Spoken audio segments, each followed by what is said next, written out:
अक़वाम मुत्तहिदा में सऊदी अरब और फ्रांस की सरबराही में मसला फ़लस्तीन के 2 रियासती हल के लिए सरबराही कॉन्फ्रेंस आज होगी।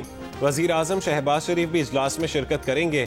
इस दौरान आला सतह की तकरीबात और खुसूसी इजलासों में शरीक होंगे। तर्जुमान दफ्तर खारजा के मुताबिक वज़ीर आज़म इस्लामी ममालिक के रहनुमाओं के हमरा अमरीकी सदर से मुलाकात भी करेंगे। शहबाज शरीफ की आलमी रहनुमाओं और अक़वाम मुत्तहिदा के हुक्काम से 2 तरफ़ा मुलाकातें भी होंगी।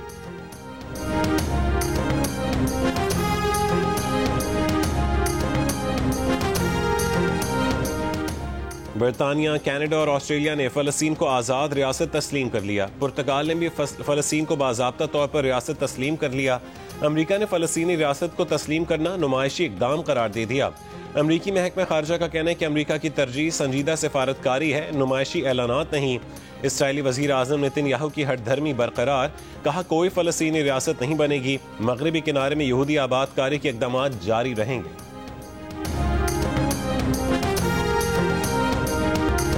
एशिया कप सुपर 4 मरहले में भारत ने पाकिस्तान को 6 विकेटों से हरा दिया। पाकिस्तान का 172 रन का हदफ भारत ने 7 गेंदों कबल हासिल कर लिया।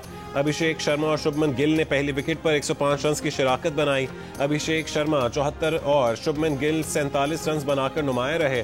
भारत ने पाकिस्तान के खिलाफ T20 में सबसे बड़ा हदफ हासिल किया। इवेंट में आज आराम का दिन है। मंगल को पाकिस्तान का मुकाबला श्रीलंका से होगा।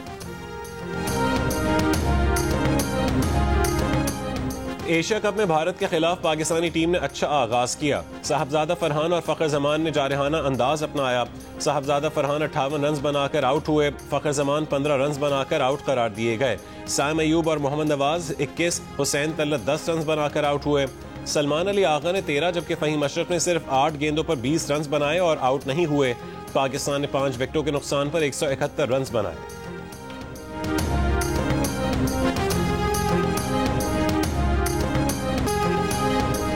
फ़खर जमान को थर्ड एम्पायर ने गलत आउट करार दिया। कीपर ने क्लीन कैच नहीं लिया। थर्ड एम्पायर ने मुख्तलिफ एंगल से देखने के बजाय आउट करार दे दिया। कमेंटेटर ने उसे शॉकिंग डिसीजन करार दिया। वसीम अकरम ने कहा है कि मुख्तलिफ एंगल से रिप्ले देखे बगैर आउट करार दिया जाना उनकी समझ से बाहर है। पाक भारत मैच के दौरान बाउंड्री लाइन पर खड़े पाकिस्तानी बॉलर हारिस रऊफ पर भारतीय तमाशाइयों की हूटिंग। हारिस रऊफ का हाथ के इशारे से भारतीय रफाल जंगी जहाज गिराए जाने की नकल उतार कर जवाब। पाकिस्तानी तमाशाइयों ने रफाल रफाल के नारे लगाए। वजीर दिफा ख्वाज आसिफ ने सोशल मीडिया बयान में कहा कि हारिस रऊफ ठीक टकराया। क्रिकेट मैच तो होते रहते हैं, लेकिन 6-0 की हजीमत भारत कयामत तक नहीं भूलेगा, दुनिया भी याद रखेगी।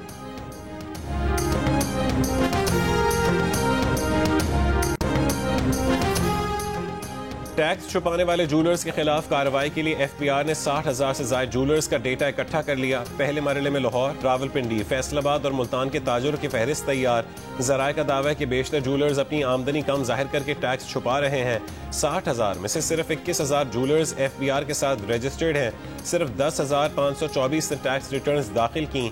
नोटिस के जरिए जवाब तलब किया जा रहा है।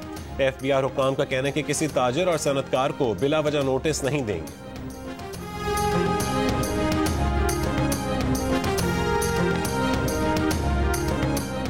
कराची में 3 ख्वाजा सराओं के कातिलों की गिरफ्तारी के लिए पुलिस ने खुसूसी टीम तश्कील दे दी। कत्ल का मुकदमा मेमन गोड थाने में दर्ज।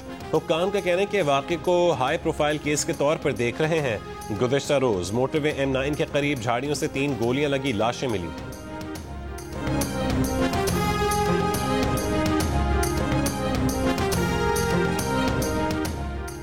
ज़ियारत से 1 महीना कबल अगवा किए गए असिस्टेंट कमिश्नर और उनके बेटे को कत्ल कर दिया गया। AC मोहम्मद अफजल और उनके बेटे की लाशें तहवील में ले ली गईं। ज़राए के मुताबिक अगवाकारों ने फायरिंग से कत्ल करने के बाद उनकी लाशों को पहाड़ों में फेंक दिया था। गवर्नर और वजीर आला बलोचिस्तान की मुज़म्मत। सरफराज बुगटी ने कहा है कि मासूम लोगों के कातिल और अमन के दुश्मन अपने अंजाम से हरगिज नहीं बच सकेंगे। शहीद मोहम्मद अफजल फर्ज शनास, मेहनती और काबिल अफसर थे।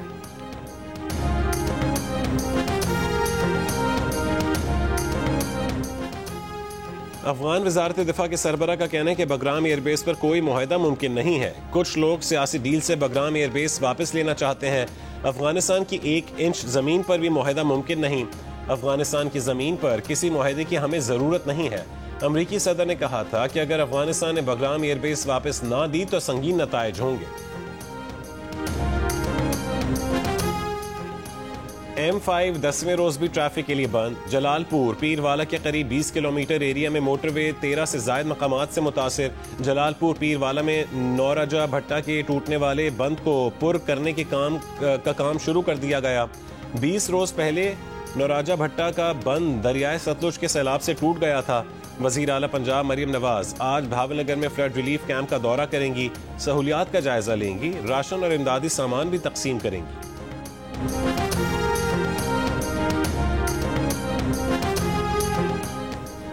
दरियाए सिंध में कोटी बैराज पर पानी की आमद में इजाफा। पानी का बहाव बढ़कर 3,64,000 क्यूसिक हो गया। दरमियाने दर्जे का सैलाब है। फ्लड फोरकास्टिंग डिवीजन लाहौर के मुताबिक गुड्डू और सक्कर बैराज पर पानी के बहाव में कमी का सिलसिला जारी है। निचले दर्जे के सैलाब हैं। गुड्डू बैराज पर पानी का बहाव 2,60,000 और सक्कर पर 2,61,000 क्यूसिक रिकॉर्ड। दरियाए सतलुज में गंडा सिंह वाला पर बदस्तूर दरमियाने दर्जे का सैलाब है।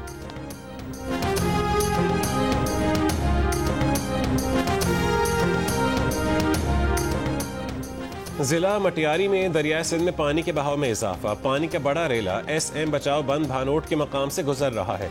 कच्चे के इलाके डूब गए। लोगों की कश्तियों के जरिए नकल मकानी। टट्टा में दरियाए सिंध से मुत्तसिल गांव रमजान मल्लाह का वाहिद गवर्नमेंट प्राइमरी स्कूल भी जेर आब आ गया। स्कूल में तदरीसी अमल मुअत्तल हो गया। उधर दादू मोरो पुल के करीब सैलाबी पानी में मछलियां भी आ गईं। सैलाब मुतासरीन मछली का शिकार कर रहे हैं। खाने के साथ साथ रोजगार भी मिल गया।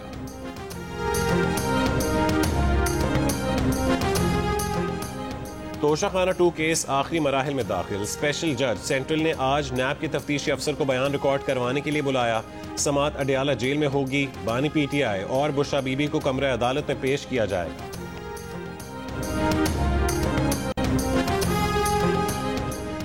पुलिस और रेंजर्स की कश्मीर में कार्रवाई। 3 डाकू हलाक, 9 जख्मी हो गए। तर्जुमान रेंजर्स के मुताबिक कार्रवाई के दौरान मगवी कांस्टेबल सफदर मोहम्मद बाजियाब करवा लिया गया। 20 सितंबर को कांस्टेबल सफदर को ड्यूटी के दौरान अगवा किया गया। फैसलाबाद में जोड़े पुल के करीब CCD का डाकुओं से मुबैना मुकाबला। 2 मुल्जिमान हलाक, 4 फरार हो गए। CCD का दावा है कि मारे गए डाकू 80 से ज्यादा वारदातों में मतलूब थे। कराची मलीर काला बोर्ड के करीब फायरिंग से सहाफी इम्तियाज मीर जख्मी, अस्पताल मुंतकिल। पुलिस के मुताबिक फायरिंग मोटरसाइकिल सवार खातून और मर्द ने की और फरार हो गए। इम्तियाज मीर के सीने और चेहरे पर गोली लगी। वाकई की जगह से गोलियों के 2 खोल मिले। अमरीकी रियासत एरिजोना में चार्ली कर्क की याद में ताज़ियती जलसे में सदर ट्रंप की शिरकत। अमरीकी सदर ट्रंप ने कर्क की बेवा एरिका को हौसला दिया और चार्ली कर्क को अमरीकी आज़ादी का शहीद करार देते हुए उनके मिशन को आगे बढ़ाने के अज़म का इजहार किया। एरिका कर्क अपने शोहर को खिराज अकीदत पेश करते हुए आबदीदा हो गईं और खिताब में कातिल को माफ करने का ऐलान किया। उन्होंने कहा कि नफरत का जवाब नफरत नहीं बल्कि मुआफी है।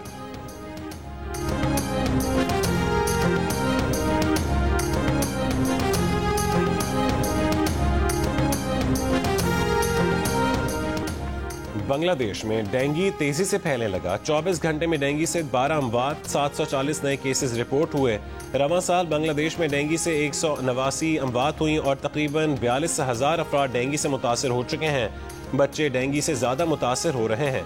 बांग्लादेश के लिए डेंगू का सबसे बदतरीन साल 2023 था। उस साल डेंगू से 1,705 अमवात हुई थी। करतारपुर में बाबा गुरु नानक की बरसी की तकरीबात का आखिरी दिन।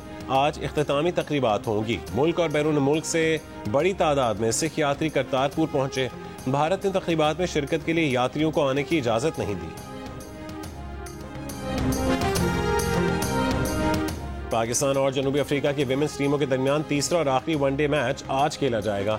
मैच की तैयारी के लिए दोनों टीमों ने कज़ाफी स्टेडियम में ट्रेनिंग सेशन किया। जनूबी अफ्रीका विमेंस को सीरीज में 2-0 की फैसलाकुन बरतरी हासिल है। Animated film demon slayer infinity castle का दूसरे हफ्ते भी नॉर्थ अमेरिकन बॉक्स ऑफिस पर कब्जा। $100 मिलियन से ज्यादा का बिजनेस कर लिया।